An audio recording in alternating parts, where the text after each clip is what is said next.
आया हूँ आज यानी कि 24 अगस्त 2026 का द अरुणाचल टाइम्स का न्यूज एनालिसिस। तो let us start with the thought of the day जो हमने अब नया से शुरू किया है कुछ दिनों पहले।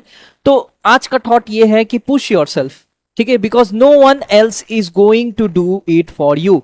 अपने आप को हरदम पुश करते रहना चाहिए, मेहनत करना है आपको, अपने कंफर्ट जोन से बाहर निकलना है, क्योंकि आपका सक्सेस पे आप खुद निर्भर है। ठीक है, you are responsible for your own development, your own success. तो दैट इज वाई खुद को हमेशा पुश करते रहिए, मोटिवेटेड रहिए और खुद को पुश करते रहिए। ठीक है, चलिए now let us see the first news. तो Wangsu and Bayor selected for Asian Games in Japan. तो हमारे लिए काफी प्राउड मोमेंट है। अरुणाचल प्रदेश से दो मार्शल आर्टिस्ट नाइमन वांगशु, ठीक है, जो वुशु वुमेन्स चांगक्वान कैटेगरी से सिलेक्ट हुए हैं, and Rupa Bayor ji that is from taekwondo individual form से, जो एक फॉर्म है आपका अटैक और डिफेंस का टेक्वांडो में, उसमें से सिलेक्ट हुए हैं, has been selected to represent India. अब कितना एक गर्व का आपका मौका है ये, अरुणाचल के लिए वो बहुत ही प्राउड मोमेंट है, बिकॉज 2026 का एशियन गेम्स में ये रिप्रेजेंट करेंगे इंडिया को इन आइची नागोया जापान। ठीक है, 19 सितंबर से लेके 4 अक्टूबर तक होगा जो एशियन गेम्स जापान में। ठीक है, तो Wangsu and Bayor ji has been selected for Asian Games in Japan, important from GS paper 2। ठीक है, effect of policies and politics of developed and developing countries. ठीक है, सो जीएस पेपर 2 पर्सपेक्टिव से ये जरूरी है। तो आइए देखते हैं। ठीक है, सो आप लोग भी ज्वाइन हो जाइए स्टूडेंट्स, जस्ट अ मिनट। ठीक है, तो आप लोग भी ज्वाइन कीजिए। Okay, so now let us see, they are part of the 492 athlete contingent जो कि अप्रूव किए गए by Ministry of Youth Affairs और स्पोर्ट्स। और इनका सिलेक्शन जो है ये बहुत ही जियोपॉलिटिकली और स्पोर्टिंग रेलिवेंस भी है, इसका काफी इंपॉर्टेंट है इनका सिलेक्शन, क्योंकि वांगसू जो है वो Wangsu was among the 3 Arunachali wushu players denied entry in the 2023 हांगझो Asian games. देखिए, अब 2023 में 3 अरुणाचली वुशु प्लेयर्स में से एक थी आपकी वांगसू जी। तो इनको पहले एंट्री नहीं मिली थी 2023 के हांगझो एशियन गेम्स में। क्यों? जो कि चाइना में हुआ था, क्योंकि वो स्टेपल्ड वीजास इशू कर रहे थे अरुणाचल के सिटीजन्स को, तो ये लीगली अनएक्सेप्टेबल था। तो जो बायोर जी है ऑलरेडी, अब देखिए ये वांगशु जी का बात था, बायोर जी ऑलरेडी वर्ल्ड रैंक 7 है और एशिया में रैंक 1 है, किसमें? आपके पोम्सा यानी कि टेक्वांडो का जो ये आर्ट फॉर्म है। अब देखिए करंट स्टेटस क्या है और स्ट्रेटेजिक इंटरवेंशन। एक तो स्टेट स्पोर्ट्स इंसेंटिव्स और जॉब सिक्योरिटी। देखिए काफी गवर्नमेंट ने स्पोर्ट्स के बढ़ावे के लिए काफी आपका खर्चा किया गया है इस केस में। ठीक है, so let us see about it. तो अरे जस्ट अ मिनट, हाँ, तो state sports incentives and job security. अब देखिए, तो आपका implementation of cash incentive scheme, या फिर मान लीजिए direct government recruitment policies, stipend वगैरह एथलीट्स को देना, इन सारे सपोर्ट की वजह से, चाहे वो नेशनल हो या इंटरनेशनल मेडलिस्ट अरुणाचल प्रदेश में आपके निकालने के लिए, नेशनल या इंटरनेशनल मेडलिस्ट जैसे या खिलाड़ी को आपका पहचानने के लिए ये जो स्टेप लिया गया है, इसके कारण काफी स्टेट स्पोर्ट्स में डेवलपमेंट हुई है। टारगेट ओलंपिक पोडियम स्कीम, जो टॉप स्कीम है जो गवर्नमेंट ऑफ इंडिया द्वारा रन किया गया है, टॉप स्कीम में ये मिशन है, मिशन ओलंपिक सेल्स जो है वो एस्टेब्लिश किए गए हैं, जिसमें जो एथलीट्स को 2 कैटेगरी में डिवाइड करते हैं। देखिए, टॉप स्कीम के अंतर्गत इसका ऑब्जेक्टिव है कि इंडिया में ऐसे एथलीट जो ओलंपिक में गोल्ड मेडल ला सकते हैं या ओलंपिक मेडलिस्ट बन सकते हैं, उनको आइडेंटिफाई करना, उनको पहचानना, और उनको बेसिकली ओलंपिक सेल्स बनाए गए हैं, एमओसी, मिशन ओलंपिक सेल्स। ये लोग एथलीट्स को 2 कैटेगरी में रखते हैं, एक कोर ग्रुप में रखते हैं और दूसरा हो गया डेवलपमेंट ग्रुप। ठीक है, दूसरा हो गया, यहां पे दिया होगा डेवलपमेंट ग्रुप। ठीक है, दूसरा आपका डेवलपमेंट ग्रुप। अब डेवलपमेंट जो कोर ग्रुप के एथलीट्स है, कोर ग्रुप के एथलीट्स आपका जो रिसेंट जो गेम्स होने जा रहे हैं उसमें ये लोग पार्टिसिपेट करेंगे, कोर ग्रुप के एथलीट्स, और उनको मंथली स्टाइपेंड दिया जाता है ऑलमोस्ट 50,000 का। ठीक है, और जो डेवलपमेंट ग्रुप है वो मान लीजिए फ्यूचर में आ रहे गेम्स, उनके लिए नेक्स्ट जनरेशन के एथलीट्स होंगे जो रेडी किए जाएंगे, और इनको मंथली स्टाइपेंड दिया जाता है ऑलमोस्ट 25,000 का। ठीक है, और सारा वर्ल्ड क्लास फैसिलिटीज दिए जाते हैं, कई बार फॉरेन जो एथलीट्स है उनसे ट्रेनिंग भी दी जाती है, इनको एक्स्ट्रा से इनका ध्यान रखा जाता है इन एथलीट्स का, ताकि ये इंडिया का नाम रोशन कर सके ओलंपिक्स में। तो inclusion of promising martial artist under TOPS development group, तो ये जो टॉप्स के जो डेवलपमेंट ग्रुप है इसमें मार्शल आर्टिस्ट को भी इंक्लूड करने की बात की गई है और किया गया है, ठीक है, फॉर कस्टमाइज्ड इंटरनेशनल ट्रेनिंग और इक्विपमेंट ग्रांट्स। सारे इक्विपमेंट्स गवर्नमेंट पूरा इसका खर्चा बेयर करेगी, ठीक है। और ये एक डिप्लोमेटिक स्टैंड भी है स्पोर्ट्स इंटीग्रेशन पे इंडिया का, जो आपके लास्ट टाइम 2023 में जो चाइना ने स्टेपल्ड वीजास इशू किए थे हमारे एथलीट्स को, तो मिनिस्ट्री ऑफ एक्सटर्नल अफेयर्स ने इसको टोटली रिजेक्ट कर दिया। ये जो डिस्क्रिमिनेटरी वीजा प्रैक्टिस है जिससे जो इंडियन सिटीजन्स को टारगेट कर रही है फ्रंटियर स्टेट्स यानी बॉर्डरिंग स्टेट्स लाइक अरुणाचल, ठीक है। सो फर्म डिप्लोमेटिक पोस्चर हमने दिखाया bye Ministry of external affairs. अब देखिए सोल्यूशन और हम क्या बेहतर कर सकते हैं स्पोर्ट्स के फील्ड में। एक तो हम एस्टेब्लिश कर सकते हैं रीजनल सेंटर्स ऑफ एक्सीलेंस। अब देखिए नॉर्थ ईस्ट में खासकर कुछ खेलो इंडिया सेंटर्स ऑफ एक्सीलेंस है, या फिर मान लीजिए आपका ये जो ऑल इंडिया लेवल पे जो सेंटर्स ऑफ एक्सीलेंस है उसके कंपैरिजन में नॉर्थ ईस्ट में काफी कम है। तो स्पेशलाइज्ड ऐसे कॉम्बैट स्पोर्ट्स एकेडमीज बना सकते हैं पूरे नॉर्थ ईस्ट में, जिसमें इंटरनेशनल स्पोर्ट्स मेडिसिन या वीडियो एनालिसिस इंफ्रास्ट्रक्चर भी हो, सस्टेन कर सकते हैं इंटरनेशनल एक्सपोजर, ठीक है। हमें ईयर राउंड पार्टिसिपेशन करते रहना है वर्ल्ड कप सर्किट्स में, चाहे एशियन चैंपियनशिप हो या फॉरेन ट्रेनिंग कैंप्स वगैरह में हो, ताकि ग्लोबल रैंकिंग हम मेंटेन कर सके। देखिए इंडिया कहने को तो वर्ल्ड का सबसे लार्जेस्ट पॉपुलेटेड कंट्री है, लेकिन अभी भी ओलंपिक्स में हम काफी पीछे है, हम और बेहतर कर सकते हैं। तो कॉर्पोरेट और पब्लिक सेक्टर स्पॉन्सरशिप, जैसे जो कॉर्पोरेट सोशल रिस्पॉन्सिबिलिटी होती है, जो CSR इनिशिएटिव्स होते हैं कॉर्पोरेट्स का, तो ये फंड्स जो PSU CSR के नाम पे खर्च करते हैं उनको CSR में ही आपके एलिट जो एथलीट को स्पॉन्सरशिप प्रोवाइड कर सकते हैं आपके इन स्टेट्स, फ्रंटियर स्टेट से, जैसे कि अरुणाचल। तो ये भी आपका काफी कारगर सिद्ध होगा। तो आइए देखते हैं एक प्रीलिम्स प्रैक्टिस क्वेश्चन, ये पूरे डिस्कशन के माध्यम से देखते हैं। पहला स्टेटमेंट क्या बोल रहा है, टेक्वांडो और वुशु ये दोनों मैंडेटरी ओलंपिक कोर स्पोर्ट्स है जो कि official programme of summer Olympics में इंक्लूड किए गए। क्या ये स्टेटमेंट सही है? देखिए फिर टारगेट ओलंपिक पोडियम स्कीम जो है ये मिनिस्ट्री ऑफ यूथ अफेयर्स और स्पोर्ट्स द्वारा एस्टेब्लिश किया गया, जिसमें फाइनेंशियल और टेक्निकल असिस्टेंस दिए जाते हैं टॉप एथलीट्स को, ताकि ओलंपिक और एशियन गेम्स में पार्टिसिपेट कर सके। हाँ, दूसरा स्टेटमेंट तो मैंने एक्सप्लेन किया ही है, ये एकदम सही है, ठीक है। दूसरा स्टेटमेंट में तो कोई डाउट ही नहीं होना चाहिए। तो मैंने बताया कि फाइनेंशियल असिस्टेंस दे रहे हैं, ओके, 50,000 कोर ग्रुप वालों को और 25,000 आपके डेवलपमेंट ग्रुप वालों को, ठीक है। तो बाकी ये स्टेटमेंट गलत हो जाता है। क्यों गलत होता है? क्योंकि वुशु जो है, wushu is not a mandatory Olympic core sports, ये कोर स्पोर्ट्स पे नहीं आता है, बट टेक्वांडो आता है, लेकिन वुशु का वजह से ये स्टेटमेंट गलत हो गया। तीसरा स्टेटमेंट देखते हैं, स्टेपल वीजास जो है ये फॉरेन गवर्नमेंट्स जो इशू करते हैं उसको, जस्ट अ मिनट, हाँ, उसको लीगली रिकॉग्नाइज किए ministry of external affairs India में as a valid travel document. क्या ये सही है? बिल्कुल गलत। हम स्टेपल वीसास को गलती से भी एक्सेप्ट नहीं करेंगे, ठीक है। ये दर्शाने की कोशिश करता है चाइना कि Arunachal, the citizens of Arunachal are the citizens of India और the Arunachali citizens are citizens of China also, ऐसा दिखाने की कोशिश करते हैं। तो which is wrong. Staple visas यानी कि आप प्रॉपर वीजा दे ही नहीं रहे हैं, आप हेरा फेरी कर रहे हैं इसमें। तो इसलिए इसमें से कौन सा स्टेटमेंट करेक्ट हो जाता है?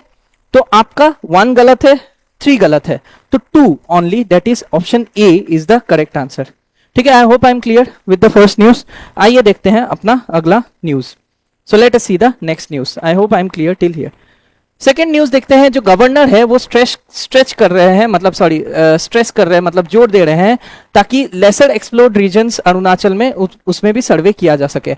हमें पता है जीएस पेपर 1 के पर्सपेक्टिव से अरुणाचल के फ्लोरा और फौना या रीजनल ज्योग्राफी के पर्सपेक्टिव से ये जरूरी है।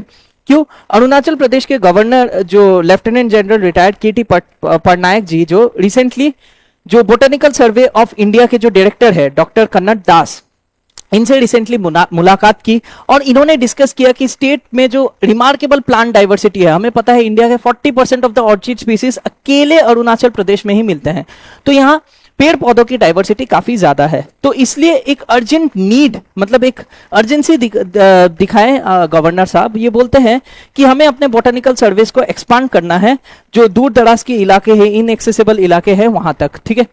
तो एम्फोसाइज किए कि स्टेट्स का status as a global biodiversity hotspot. हमें पता है Arunachal Pradesh belongs to the eastern biological hotspot, okay, and vulnerable भी है काफी।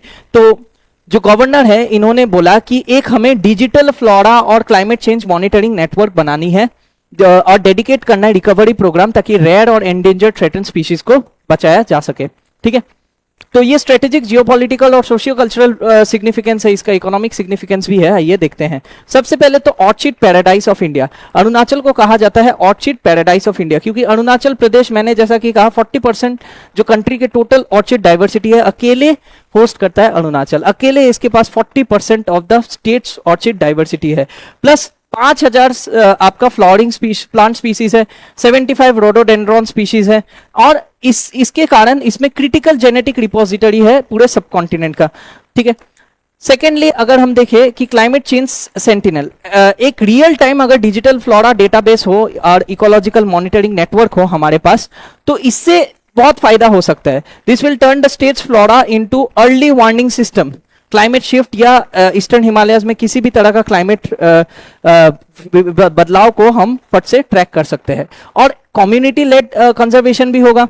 जो लोकल इंडिजिनियस पॉपुलेशन है ये कम्युनिटी ऑर्चिड कंजर्वेशन में एरियाज में मदद कर सकते हैं जब हमारे पास प्रॉपर डेटा हो, ठीक है। तो ऐसे लाइवलीहुड प्रोग्राम बनाया जाए जिससे ट्रेडिशनल इकोलॉजिकल नॉलेज को इंटीग्रेट कर किया जा सके विद फॉर्मल साइंटिफिक प्रिजर्वेशन, ठीक है। तो लेकिन इसमें कुछ कुछ इश्यूज या बॉटलनेक्स देखने को मिल सकते हैं। सबसे पहले तो इन एक्सेसिबिलिटी एंड इंफ्रास्ट्रक्चर गैप्स, अरे रास्ते तो बनाइए पहले, ठीक है। इनएडिक्वेट रोड्स, रास्ता तो है ही नहीं, ठीक है। Historically inadequate road connectivity in remote border regions, border areas में रोड्स या तो नहीं है और या तो है तो काफी बुरी स्थिति है, ठीक है। रास्ते बनाना पड़ेगा। And this has left vast swathes of state botanically unexplored. अब इसी के कारण जो प्रॉपर कनेक्टिविटी ना होने के कारण जो पूरा कंप्लीट बायोडाइवर्सिटी डॉक्यूमेंटेशन नहीं हो पाता है स्टेट में, ठीक है, जो एक आपका कारण बनता है प्रॉब्लम का। दूसरा आपका वल्नरेबिलिटी ऑफ रेड स्पीशीज, यानी कि हैबिटेट लॉस, क्लाइमेट चेंज और लोकलाइज्ड एंथ्रोपोजेनिक प्रेशर, मतलब जगह जगह एनक्रोचमेंट का वजह से भी रेयर मेडिसिनल प्लांट्स की स्पीशीज खतरे में आ गई है। एंडेमिक ऑर्चिड जो है ये मूव कर रही है अब धीरे धीरे। पहले आपका क्या था, नॉट कंसर्न की कैटेगरी में था, अब IUCN इसको धीरे धीरे किस में डाल रही है, थ्रेटेंड कैटेगरी में डाल रही है, ठीक है। साइंटिफिक मैन पावर शॉर्टेज, अब वैसा स्किल्ड आपका साइंटिफिक मैन पावर भी चाहिए जो सर्विस कंडक्ट करने में मदद कर सके, ठीक है। कॉम्प्रिहेंसिव सिस्टमैटिक टेक्सोनॉमिकल जो टेक्सोनॉमिकल डॉक्यूमेंटेशन कराने के लिए इन टेरेंस में, इसके लिए एडिशनल साइंटिफिक पर्सनल चाहिए जो कि हिस्टोरिकली एक लॉजिस्टिकल चैलेंज भी बन चुका है। तो सोल्यूशन क्या है, देखिए हमें सोल्यूशन देनी है। सोल्यूशन सिंपल है, डिजिटल इंटीग्रेशन कीजिए, फास्ट ट्रैक कीजिए डिजिटल फ्लोरा नेटवर्क को बनाने में, ठीक है, ताकि एक लाइव रियल टाइम डेटाबेस मिल सके, ठीक है। उसके बाद डेडिकेटेड बोटानिकल गार्डन्स बनाइए, ठीक है, state of the art botanical garden reserves, जिसमें ये एक हब की तरह काम करे ताकि रिसर्च और इको टूरिज्म दोनों को हम प्रमोट कर सके स्टेट में, ठीक है। तीसरा हम ये कर सकते हैं सिनर्जिक एक्शन, मतलब अलग अलग डिपार्टमेंट्स के साथ इंटीग्रेट करके मिलके काम करना है, जैसे कि आपका BSI जैसे स्टेट फॉरेस्ट डिपार्टमेंट या ग्रासरूट कम्युनिटीज के साथ मिलके हमें काम करना है ताकि रीजनल डेवलपमेंटल एक्टिविटीज बढ़ाया जा सके। तो आइए देखते हैं प्रीलिम्स प्रैक्टिस क्वेश्चन इसके रिगार्डिंग। तो Arunachal Pradesh is often referred to as India's orchid paradise, जिसमें 40% ऑर्चिड डाइवर्सिटी है देश का। क्या ये सही है? बिल्कुल सही है, बिल्कुल सही है, ठीक है। BSI यानी बोटानिकल सर्वे ऑफ इंडिया, ठीक है। दूसरा बोटानिकल सर्वे ऑफ इंडिया ये किसके जुरिस्डिक्शन में आता है? Ministry of science and technology.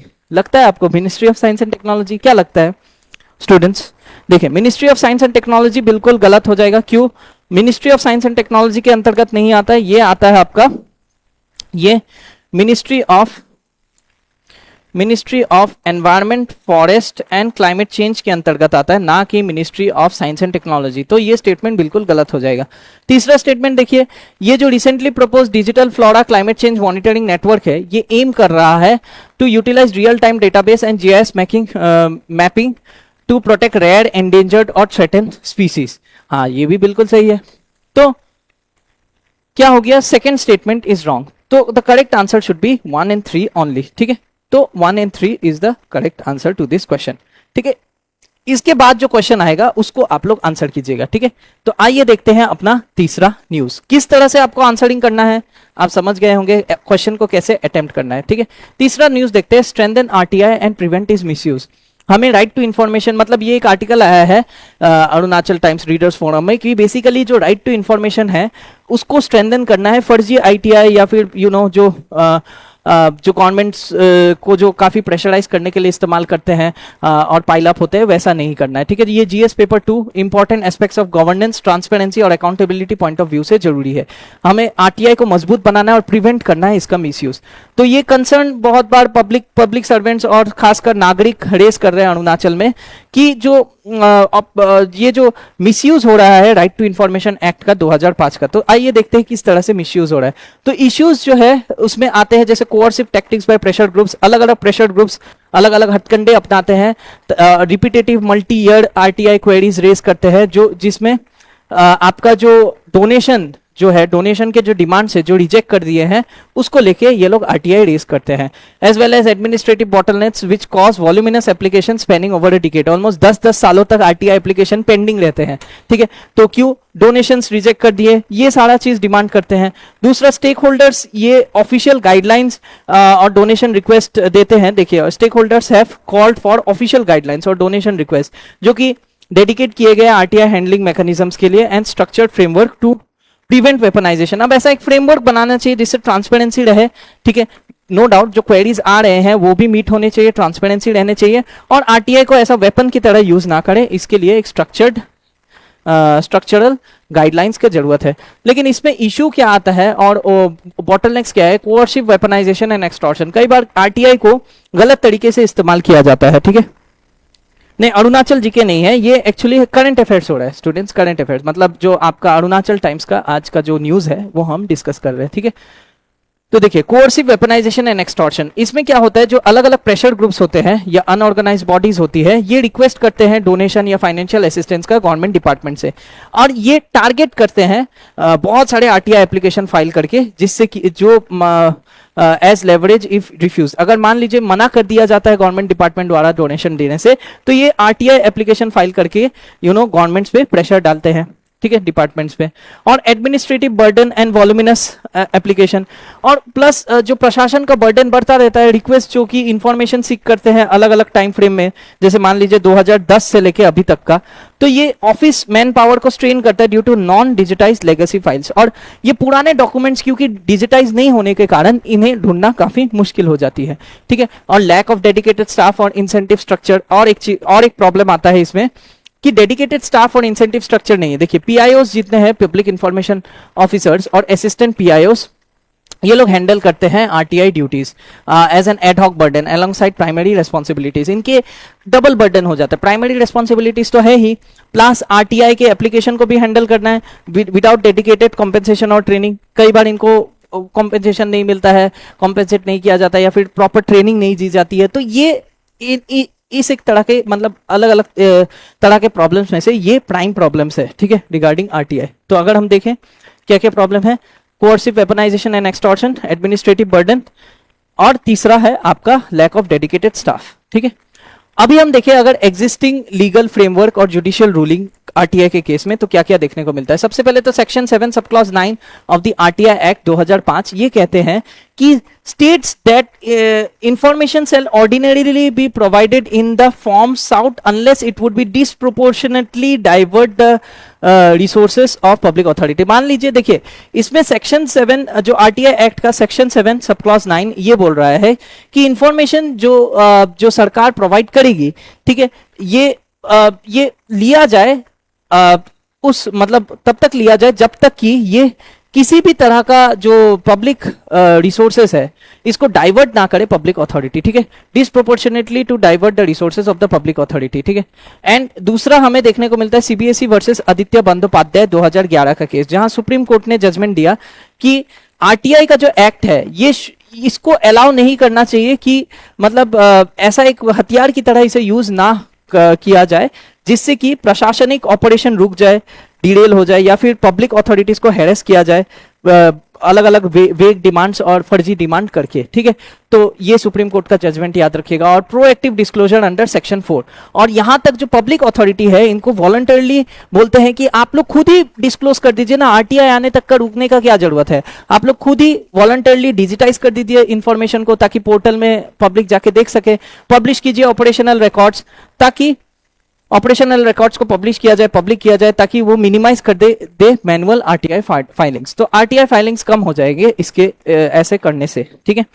एक और चीज याद रखिए, वे फॉरवर्ड क्या है, ठीक है, क्या हम कर सकते हैं इस सिचुएशन में। एक तो क्लियर कीजिए directives on external financial request.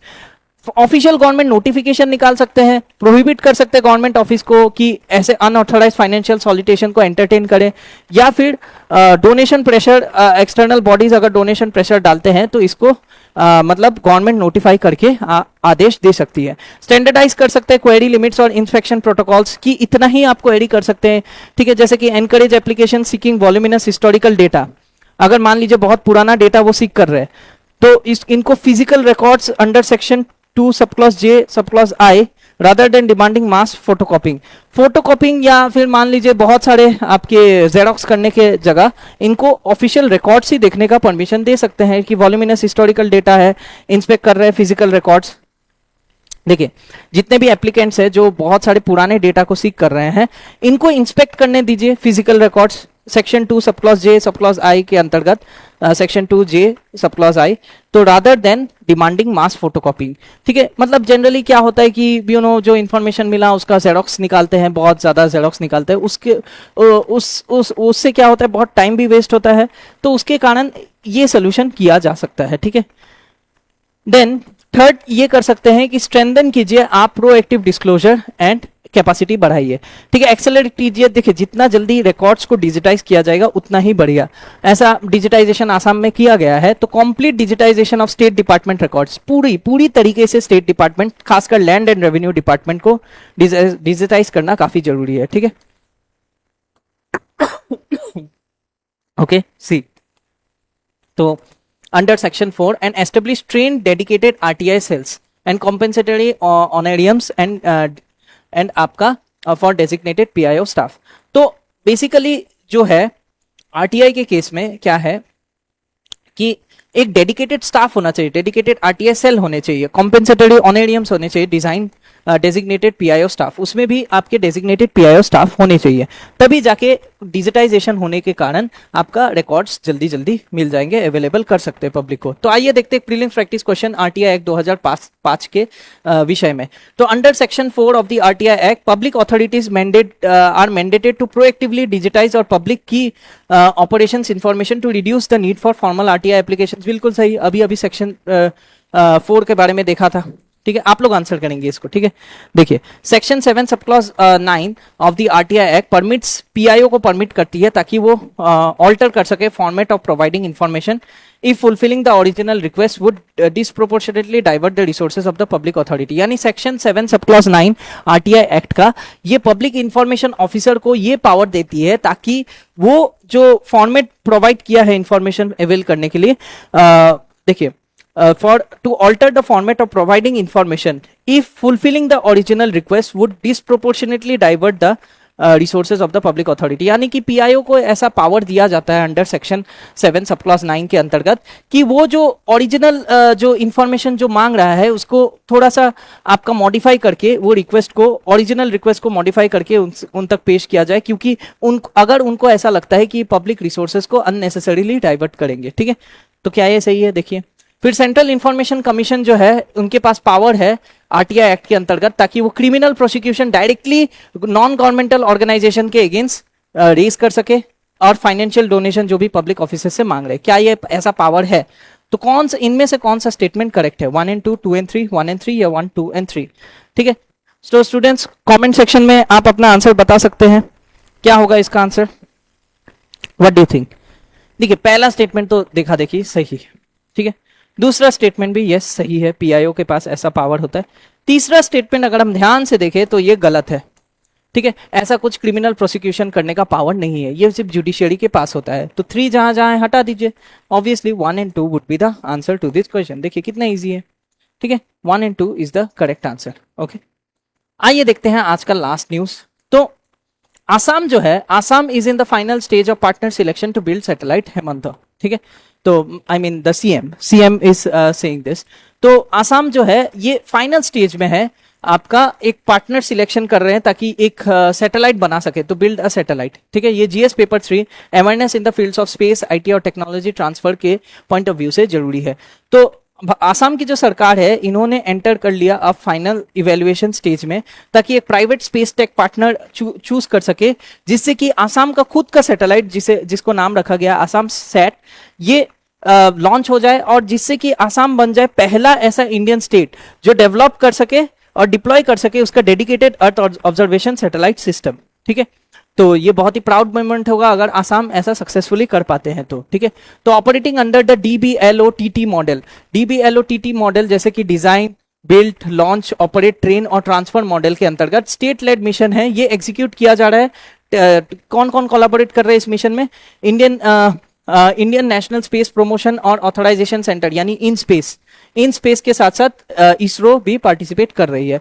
In space basically देखिए इसरो का 2 आपका ब्रांचेस है, मतलब इसरो जो है इंडियन स्पेस रिसर्च ऑर्गेनाइजेशन, इसके इसरो के जो अपने 2 विंग्स है, एक है आपका इन स्पेस और दूसरा है आई थिंक अंतरिक्ष, ठीक है, अंतरिक्ष कॉर्पोरेशन, ठीक है। तो ये याद रखिएगा। अभी देखिए एक तो इसका अंतरिक्ष जो है इसका कॉमर्शियल आर्म है, ठीक है, और ये जो है प्राइवेट प्लेयर्स को ताकि स्पेस की फील्ड में आ सके इसको एनकरेज करता है, ठीक है।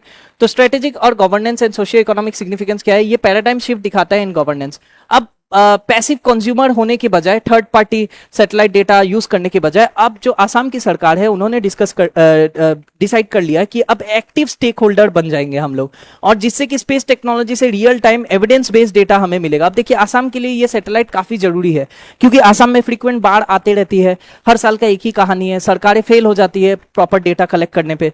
तो एक सैटेलाइट अगर रहेगा खुद का आसाम का, तो ऑब्वियसली नॉर्थ ईस्ट के लिए भी ये काफी कारगर सिद्ध होगा, क्योंकि अलग अलग डिजास्टर रिलेटेड हमें रेजिलियंस प्रोवाइड करने में मदद करेंगे।